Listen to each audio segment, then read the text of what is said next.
Hello, beautiful souls. Welcome back to my channel Spiritual Girl Guidance. Happy Navratri. आज नवरात्रि का 7वां दिन है। आज के दिन दुर्गा अवतार देवी काल रात्रि की पूजा आराधना की जाती है। माँ काल रात्रि प्लैनेट राहु को कंट्रोल करती हैं। अगर आज के दिन हम सच्चे भाव से काल रात्रि माँ की पूजा आराधना करते हैं तो हमारा राहु प्लैनेट सॉलिड हो जाता है। मीन्स इसके हमें पॉजिटिव इफेक्ट्स मिलते हैं। और माँ काल रात्रि को गुड़ का भोग लगाया जाता है। माँ काल रात्रि को हम अंधेरों की रानी भी कहते हैं। माँ काल रात्रि के पूरे शरीर का रंग एक अंधकार की तरह है, इसलिए शरीर काला रहता है और इनके सिर के बाल हमेशा खुले रहते हैं। माँ का रूप थोड़ा भयानक ज़रूर है, लेकिन माँ बहुत ही दया और कृपालु हैं। वो सबकी मनोकामनाएं पूरी करती हैं और सब पर अपनी कृपा बरसाती हैं। माँ को गुड़ का भोग लगाया जाता है आज के दिन। ये माता काल अर्थात बुरी शक्तियों का नाश करने वाली है, इसलिए इन्हें काल रात्रि के नाम से भी जाना जाता है। माता की पूजा करना बहुत ही शुभ माना जाता है और माता की पूजा करने से व्यक्ति पर आने वाले शोक से मुक्ति मिलती है। और अगर हम पे कोई भी संकट आने वाला होता है तो वो संकट टल जाता है माँ के आशीर्वाद से। और माँ जिस चक्र पे विराजमान है वो है हमारा क्राउन चक्र। इस दिन साधक का मन सहस्त्रार चक्र में स्थित होता है। क्राउन चक्र को ही हम हिंदी में क्या बोलते हैं? सहस्त्रार चक्र।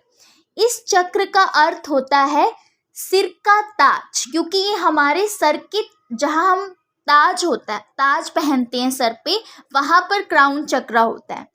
इसे हम ब्रह्मरंध्र और सहस्त्रार चक्र के नाम से भी जानते हैं।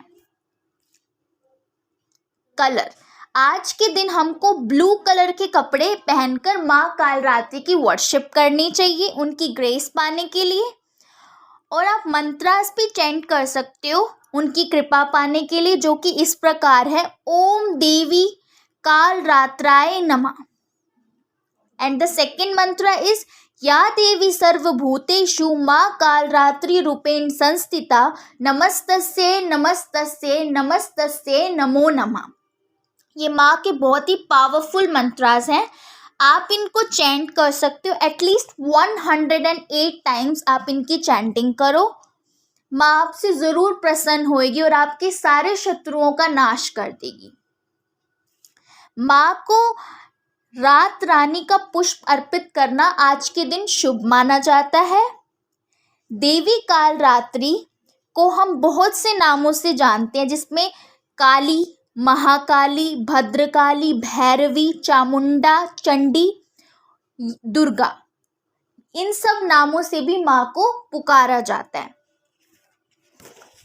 इनका रूप अन्य रूपों से अत्यंत भयानक होता है, लेकिन माता अत्यंत दयालु है और अपनी कृपा भक्तों पर अवश्य बरसाती हैं। तो भक्तों को उनके रूप से भयभीत होने की आवश्यकता नहीं है, क्योंकि माँ अपने बच्चों से सदैव प्रेम करती हैं, चाहे उनका रूप रौद्र हो, सौम्य हो, चाहे कैसा भी हो। और माँ अपने बच्चों का सदैव भला करती हैं। तो माँ से भयभीत नहीं होना, उनकी पूजा आराधना सच्चे भाव से करें, वो आप पर ज़रूर अपनी कृपा बरसाएंगी। और जो माँ काल रात्रि हैं, इनके 3 नेत्र हैं। माँ काल रात्रि को अगर हम वर्शिप करते time flowers, fruits, sweet, rice या फिर इंसेंस स्टिक्स और लैम्प जलाएं और उनकी पूजा आराधना करें तो वो बहुत ज़्यादा प्रसन्न होती हैं। महाकाली को हम डेथ और रीबर्थ की गॉडेस भी बोलते हैं। जैसे हमारे फर्स्ट चक्र पर, रूट चक्र पर माँ शैलपुत्री विराजमान थी, जहाँ हमारी माँ कुंडलिनी भी होती है। और ये जब ऊर्जा ऊपर के चक्रों की तरफ बढ़ती है तो ये जब क्राउन चक्र पर पहुँचती है, क्राउन चक्र पे कौन है? माँ काल रात्रि। तो इस चक्र पर जब माँ पहुँच जाती हैं तो हमारा ये चक्र एक्टिवेट हो जाता है, शिव और शक्ति का यहाँ पर मिलन हो जाता है, यूनियन हो जाता है।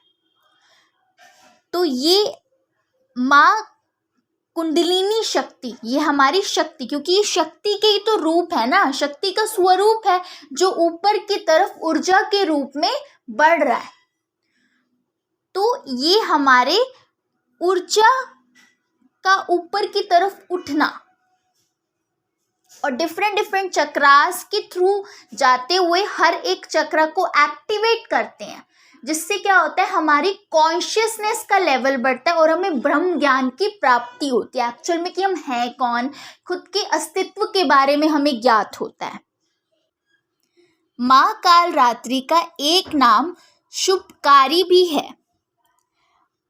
भक्तों को किसी भी प्रकार से भयभीत होने की आवश्यकता नहीं है। माँ का स्वरूप बेशक ही भयानक है, बट वो बहुत ही दयालु हैं और कृपालु हैं। तो हमें माँ का, अब मैं आपको माँ काल रात्रि की उत्पत्ति की कथा सुनाती हूँ। माँ काल रात्रि दुष्टों का विनाश करती हैं, जिनके अंदर भी दुष्टता होती है उनका विनाश करती है, और माँ के इस स्वरूप को साहस और वीरता का प्रतीक माना जाता है। माँ काल रात्रि की कृपा से भक्त हमेशा भय मुक्त रहता है, उसको भय नहीं लगता, क्योंकि माँ काल रात्रि करेज को रिप्रेजेंट करती है। माँ काल रात्रि की स्टोरी कुछ इस प्रकार है। काल रात्रि देवी का शरीर रात के अंधकार की तरह काला है। रूप माँ ने लिया क्यों? दैत्य रक्त बीज का वध करने के लिए माँ काल रात्रि ने ये रूप धारण किया था। एक बार की बात है जब दैत्य दानव राक्षस शुंभ निशुंभ और रक्त बीज ने तीनों लोकों में हाहाकार मचा दिया था। तो सभी देवता लोग चिंतित हो गए और शिवजी के पास गए और उनसे रक्षा की प्रार्थना करने लगे। तो भगवान शिव ने माता पार्वती से राक्षसों का वध करने के लिए बोला और भक्तों की रक्षा करने के लिए कहा। तो शिवजी की बात मानकर माता पार्वती जी ने दुर्गा का रूप धारण किया और शुंभ निशुंभ का वध कर दिया। जब माँ दुर्गा ने दैत्य रक्त बीज को मौत के घाट उतारा तो उसके शरीर से रक्त निकलता गया और वो धरती पर जैसे ही रक्त गिरे, रक्त बीज फिर से उत्पन्न हो जाए। तो इसे देखकर दुर्गा माता ने क्या करा, अपने तेज से काल रात्रि को उत्पन्न किया। इसके बाद जब माँ दुर्गा ने दैत्य रक्त बीज का वध किया और उसके शरीर से निकलने वाले रक्त को माँ काल रात्रि ने जमीन पर गिरने से पहले ही अपने मुख में भर लिया। इस प्रकार सबका गला काटते हुए माँ काल रात्रि ने रक्त बीज का वध कर दिया और जमीन पर गिरने वाली हर बूंद को उन्होंने अपने मुख में रख लिया ताकि दूसरा रक्त बीज उत्पन्न न हो। तो इस प्रकार माँ ने काल रात्रि का रूप धारण करके अंधकार का सर्वनाश किया और भक्तों को उनकी ग्रेस मिली और सबकी रक्षा की उन्होंने। तो माँ अत्यंत ही दयालु है। उन्होंने अपनी भक्तों की रक्षा करने के लिए और राक्षसों का संहार करने के लिए, दैत्य दानवों को मारने के लिए ऐसा भयंकर रूप अवश्य धारण किया है। पर माँ का हृदय एक माँ के समान अत्यंत कोमल और सौम्य है। तो हमें माँ काल रात्रि की कृपा पाने का अद्भुत मौका मिलता है आज के दिन। तो हमें इस अवसर को जाने नहीं देना चाहिए और माँ की पूजा आराधना सच्चे भाव से करनी चाहिए। जिस प्रकार माँ खुद फियरलेस होके हर बुराई का सर्वनाश करती हैं, ऐसे हमें भी फियरलेस होके अपने अंदर के बुरे विचारों का भी सर्वनाश करना चाहिए। भयभीत नहीं होना चाहिए उनसे, उनका सामना करना चाहिए, अपने फियर्स का। ये काली माँ का ये स्वरूप हमें सीख देता है। माँ काल रात्रि जो है वो माँ 10 महाविद्याओं में पहली महाविद्या है। माँ काली की महाविद्या और इसमें क्या होता है, माँ काली की लोग साधना करते हैं और माँ काली की कृपा प्राप्त करते हैं। साधक जो होते हैं वो माँ काली की बहुत ज़्यादा साधना करते हैं, जैसे कि तंत्र मंत्र में इनकी बहुत साधनाएं की जाती हैं। बट अगर हम आम लोग भी इनकी साधना कर सकते हैं इन अ पॉजिटिव वे। तंत्र मंत्र नहीं करना, ऐसा कुछ नहीं है कि सिर्फ ये तंत्र मंत्र के लिए हैं, मतलब आप इनकी ग्रेस पा सकते हो। आपने सुनी होगी एक स्टोरी, अगर आपको याद हो तो, रामकृष्ण परमहंस जी माता काली के बहुत बड़े भक्त थे। उनकी पूजा से प्रसन्न होकर, उनकी तपस्या से प्रसन्न होकर माँ ने उन्हें अपने दर्शन करवाए थे और कहते हैं कि वो उन्हीं के हाथ से खाना खाती थी। तो माँ बहुत दयालु है, माँ अपने भक्तों पर सदैव कृपा बरसाती हैं। माता का बस ये रूप थोड़ा सा उग्र है। 10 महाविद्याएं हैं, उसमें से माँ के कुछ स्वरूप तो बहुत सौम्य हैं, कुछ उग्र हैं और कुछ सौम्य उग्र हैं। उग्र में जैसे कि काली, छन्मस्ता, धूमावती और बगलामुखी है, और सौम्य में त्रिपुर सुंदरी, भुवनेश्वरी, मातंगी और महालक्ष्मी अर्थात कमला है। और तारा तथा भैरवी को भी हम उग्र तथा सौम्य दोनों रूपों में पूजा जाता है। जिस प्रकार हम नवरात्रों में माँ के 9 स्वरूपों की पूजा आराधना करते हैं, ऐसे ही एक दूसरे नवरात्रे होते हैं जिन्हें हम गुप्त नवरात्रे कहते हैं। उसमें हम 10 महाविद्याओं की साधना करते हैं। ये जो 10 महाविद्याएं हैं, ये कौन है? माता सती ने भगवान शिव के सामने अपना प्रभाव दिखाने के लिए, इन अलग अलग उद्देश्यों के लिए इन सभी महाविद्याओं का प्रकट्य किया था, मतलब उनको प्रकट किया था उन्होंने अलग अलग पर्पसेस के लिए। और इन 10 महाविद्याओं की साधना मुख्य रूप से तांत्रिक विद्या और शक्तियां प्राप्त करने के लिए की जाती हैं, जिसमें पहली हमारी है माँ काली महाविद्या।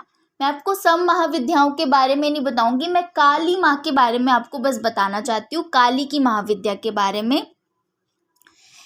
इन्हें हम पहली महाविद्या मानते हैं। ये माँ सती के शरीर से प्रकट हुई थी। आपने वो स्टोरी सुनी होगी जब सती ने खुद को अग्नि में भस्म कर दिया था, यज्ञ में कूद के अपने देह का त्याग कर दिया था। तो उसी प्रीवियस बर्थ का ही, जब वो नेक्स्ट बर्थ में आती हैं एज अ पार्वती, तब उन्हें अपने इस रूप के विषय में ज्ञात होता है, क्योंकि आग के कारण उनका पूरा शरीर काला पड़ गया था। तो एक ये भी उनकी स्टोरी है, काली माँ के नाम के स्टोरी है ये। इनका रूप अत्यंत भीषण है और ये दुष्टों का संहार करती हैं। और माता काली बहुत ही, इनकी जैसे आपने देखा ही होगा, माता काली के गले में और कमर में राक्षसों की मुंडियों की माला है, क्योंकि ये क्या किया था, माँ ने जब रक्त बीज और शुंभ निशुंभ का संहार किया था, तो उनकी जो मतलब जितने भी राक्षसों का उन्होंने संहार किया था, उनकी माला उन्होंने गले में पहनी हुई है। और रक्त बीज और शुंभ निशुंभ राक्षसों का वध करने के लिए माँ काली का प्रकट्य हुआ था, माँ काली उत्पन्न हुई थी। और रक्त बीज का भी अंत माँ कालरात्रि ने किया था, मैंने आपको अभी स्टोरी में बताया। अगर महाविद्या काली, जो लोग काली महाविद्या की पूजा करते हैं, उनको क्या क्या फायदे मिलते हैं? उनको फायदा मिलता है, शत्रुओं का नाश होता है, समय में परिवर्तन, काल अर्थात समय। तो माँ काली के पास एक ये पावर भी है कि वो समय में परिवर्तन कर सकते हैं। वो काल से परे हैं, मतलब काल की भी उनके सामने कोई वैल्यू नहीं है, वो उससे भी ऊपर है। तो कहते हैं ना, एक शक्ति, एक पावर है वो। जैसे शिव भी कहते हैं, शक्ति के बिना शिव अधूरे हैं। तो वो शक्ति है माँ शिव जी भगवान जी की। और मन से जितनी भी बुरे विचार होते हैं, उन सब का भी नाश करती हैं और हमें अभय बनाती हैं, हमें फियरलेस बनाती हैं। और माँ काली अपने भक्तों पर इतनी कृपा बरसाती है, इतनी कृपा बरसाती हैं, बस एक बार हमें उन्हें सच्चे दिल से अपनाने की ज़रूरत है। माँ काल रात्रि की महिमा इतनी ज़्यादा है कि मतलब क्या बताऊँ इनके बारे में। ये बहुत ही मतलब ये टाइम को कंट्रोल करती हैं, काल को कंट्रोल करती हैं, ये कुछ भी चेंज करने की पावर रखती हैं। और अगर आज के दिन कोई भी साधक इनकी साधना करता है तो माँ काली उसका क्राउन चक्र एक्टिवेट करा सकती हैं। तो माँ की कृपा इतनी ज्यादा है। माँ काली प्रोटेक्टर भी है और डिस्ट्रॉयर भी है। वो जितनी भी इविल पावर्स होती हैं, ब्लैक मैजिक और जितनी भी ये सब चीजें होती हैं, वो इनको डिस्ट्रॉय भी करती हैं। जो किसी के बुरे के लिए कोई चीज की जाती है, माँ उसको पूरी तरह से डिस्ट्रॉय कर देती है। और माँ काली हमें करेज देती है, स्ट्रेंथ देती है। माँ काली कोई भी लंबे समय से बीमारी चल रही है तो उससे भी मुक्ति दिलवाती है, रोगों से भी हमें मुक्ति दिलवाती है। बेसिकली जो डिवाइन पावर है, शक्ति है, डिवाइन मदर हम जिसे कहते हैं या फिर डिवाइन फेमिनिन, उन्हें हम आदि पराशक्ति के नाम से भी जानते हैं। माता शक्ति 3 फॉर्म्स में है। कौन कौन से रूप में? उग्र, सौम्य और योगिनी या फिर सौम्य उग्र का मिश्रण। मैंने आपको अभी भी बताया। तो उग्र रूप जैसे कि माँ काली का स्वरूप है, ये एक स्पिरिचुअल वॉरियर है, एक डिवाइन मदर है जो डीमंस को, असुरों को मारती हैं। इसीलिए इनको हम क्या बोलते हैं? महाकाली। सौम्य रूप जैसे कि वो डिवाइन मदर जो अनकंडीशनली लव करती हैं, नर्चरिंग करती हैं, अपने बच्चों की तरह पालन पोषण करती हैं, जैसे कि गॉडेस कामाख्या और माँ पार्वती। योगिनी रूप, योगिनी मीन्स योग, तपस्या, जैसे कि ब्रह्मचारिणी। तो ब्रह्मचारिणी मैंने आपको बताया था ना, डे 2 नवरात्रि का जब हम गॉडेस ब्रह्मचारिणी की पूजा करते हैं, वो योगिनी रूप है माँ का, शक्ति का योगिनी स्वरूप है, जिसे हम सौम्य और उग्र भी कहते हैं। ये गॉडेस पार्वती, जब मैंने आपको स्टोरी भी बताई थी कि गॉडेस पार्वती जिन्होंने बहुत ह्यूमन फॉर्म में अवतार लिया और बहुत कठोर तपस्या की शिव को अपने पति के रूप में पाने के लिए। तो ये माता की 3 स्वरूप हैं। कौन कौन से? उग्र, सौम्य और योगिनी, जैसे हम सौम्य उग्र दोनों का मिश्रण भी बोल सकते हैं। आज के दिन हमें माँ काल रात्रि की अच्छे से पूजा आराधना करनी चाहिए और मेडिटेशन करना चाहिए। जो भी साधक माँ काल रात्रि की आज के दिन पूजा करते हैं, उन्हें बहुत प्रकार की सिद्धियों की प्राप्ति होती है, शक्तियां प्राप्त होती हैं। तो वो माँ कुंडलिनी का स्तर अब 1st चक्रा से उठ के 7 चक्रा पर पहुंच जाता है, जो कि शिव और शक्ति के मिलन का चक्र है, जहाँ पे 1000 ऑफ पेटल्स हैं कमल की, वो कमल की तरह खिल जाता है। तो बहुत ही ब्यूटीफुल मोमेंट होता है ये, जब आपके चक्रास एक्टिवेट होते हैं। कुछ चीज़ें होती हैं हम शब्दों में बयान नहीं कर सकते, हम सिर्फ महसूस कर सकते हैं। तो ऐसे ही जब हमारी ऊर्जा रूट चक्रा से होते हुए कुंडलिनी एनर्जी, जो सरपेंट एनर्जी है, वो रूट चक्रा से क्राउन चक्रा की तरफ जाती है, तो बहुत ही एक ऐसा स्पेशल मोमेंट होता है जिसको आप सिर्फ महसूस कर सकते हो, वर्ड्स में एक्सप्रेस नहीं कर सकते। तो ये नवरात्रि के जो ये दिन होते हैं, बहुत ही इम्पॉर्टेंट डेज होते हैं किसी भी स्पिरिचुअल सीकर के लिए, क्योंकि आप अपनी स्पिरिचुअल जर्नी स्टार्ट होती है बेसिकली आपकी एक यात्रा, जिसमें आपको अपने अस्तित्व के बारे में ज्ञात होता है कि एक्चुअल में आप हो कौन, आपको महसूस होता है। तो आपको भी एक इनर पावर फील होती होगी, एक शक्ति अपने अंदर फील होती है, क्योंकि नवरात्रों में जो माँ है वो शक्ति की रिप्रेजेंटेटिव हैं, वो हर फीमेल की शक्ति को रिप्रेजेंट करती हैं, वो फेमिनिन एनर्जी है। तो अपने अंदर की शक्ति को हमें अवेकन करना है, फेमिनिन एनर्जी को अवेकन करना है, और इसमें अगर माँ कालरात्रि का आशीर्वाद हमको मिल जाए तो बस बात ही क्या है। तो बोलो जय हो माँ कालरात्रि की। So that's all for today. Thank you so much all. God bless you all. जय माता दी। और अगर आपको कोई भी डाउट हो तो आप मुझसे कमेंट सेक्शन में पूछ सकते हो, और प्लीज़ मेरे चैनल को भी सब्सक्राइब कर देना ताकि जब भी कोई मैं नई वीडियो डालूँ तो सबसे पहले आपको नोटिफिकेशन मिल जाए। जय माता।